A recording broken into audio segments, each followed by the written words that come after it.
Myths and legends. Things that chill our bones and tickle our curiosity. Reality, or just something we inherited through history. Are you ready to find out about something new?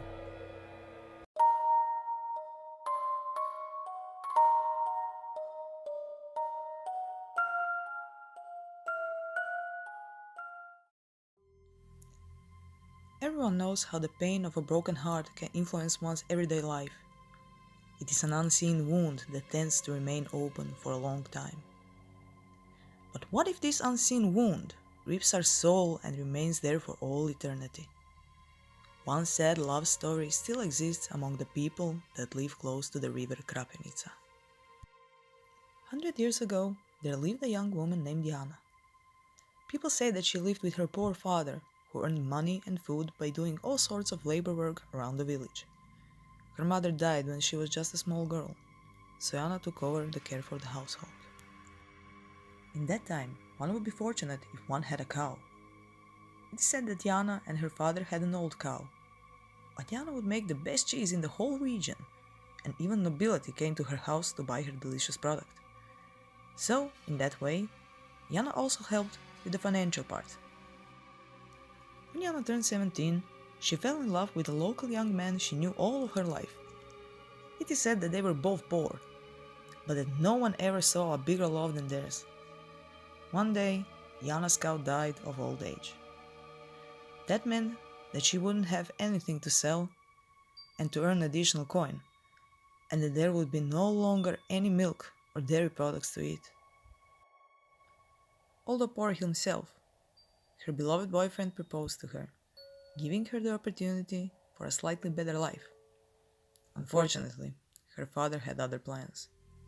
As her marriage meant he would remain alone and would gain nothing from the poor husband-to-be, he built up a plan. He knew that a wealthy old local farmer had a crush on her, so he offered the hand of his daughter to him. Two men knew she would never marry someone except the boy she loved, so they decided to end his life. It was a cold winter day when Yana's father went to the river locals called Chrnec. He knew that Yana's boyfriend went there every other day to bring water for the animals. He waited in the deep snow until Yana's lover came and stabbed him to death, throwing his body into the cold river and leaving nothing but the blood and footsteps in the white snow. It wasn't until the late afternoon when Yana found out. It is said that her scream wandered to the next village. From that moment on, Yana swore that her heart wouldn't belong to no one ever again. She became cold and spoke only when someone would ask her something. It is even said that her long black hair became white as snow. Soon she married the old wealthy man as her father wanted, but she couldn't love him. One day, not long after they got married, her new husband realized she was pregnant, but the child was that of her murdered lover. Enraged, he beat her up so hard she miscarried.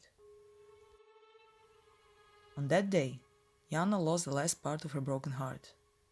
On that day, after she lost the child, the last thing that linked her to the love of her life, Yana walked to the Chrnec river in a white nightgown. She stood on the narrow bridge, tied a rope around her neck, and jumped to her death. But Yana didn't find peace by her lover's side even in death. It is said that her heart was filled with sadness and rage that didn't allow her to find peace. So, Yana's ghost still wanders by the river, searching for justice. For the end, you will hear a true story, told by a man who had a close encounter with a white woman of Chrnec, and it is up to you to decide if you want to believe it or not.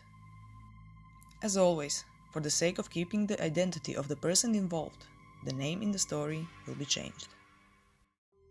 One early autumn day, Peter decided to take a day off and relax by river Chrnec.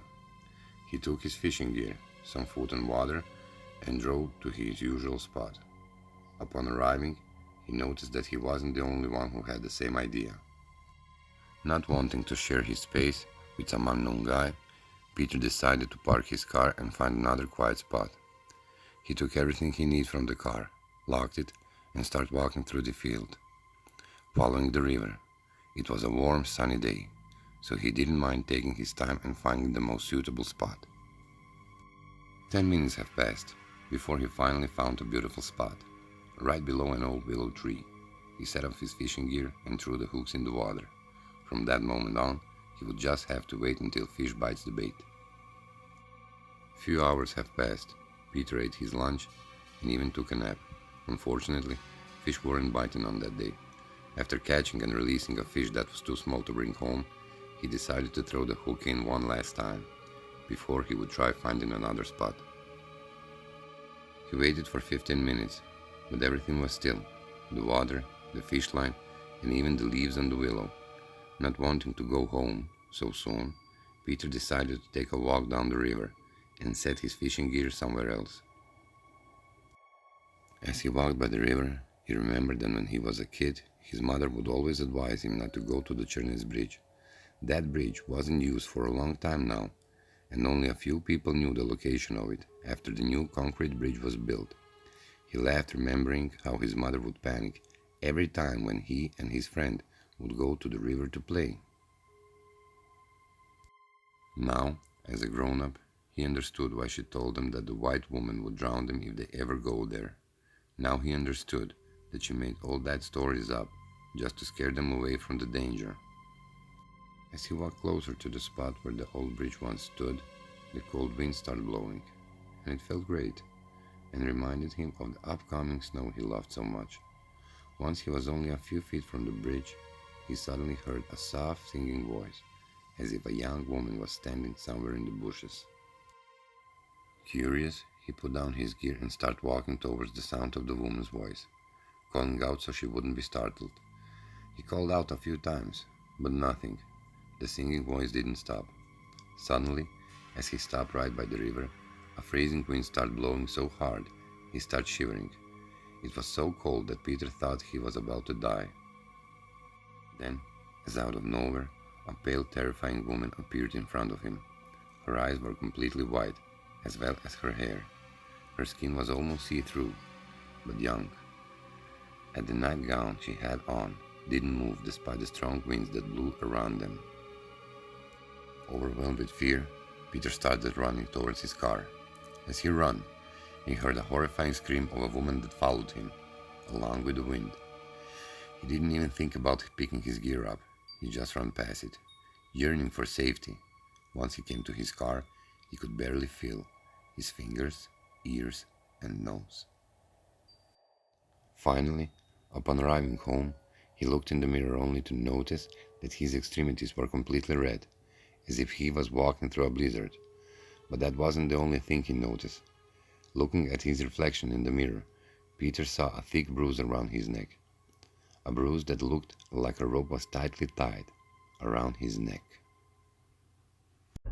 So, there you have it. White Woman of Chrnec. Myth or reality? Be sure to always think twice where you're going, and maybe, just maybe, take a scary story your elder tell you as a warning. You never know when they might turn out to be true. And remember, something is always lurking out there, seeking revenge for their broken heart. Hi guys! Thank you for listening, and once again thank you so much for sharing. We really appreciate it. We won't drown you if you subscribe and like the video. Or will we? Or perhaps we won't? Will we? Maybe. No, Maybe? we will. No? Okay, we will drown you. So, my name is Yana Hrvoj. And I'm Daniel Fiket. And this has been one of Croatia's myths and legends. Bye guys! Bye. Spook you next week!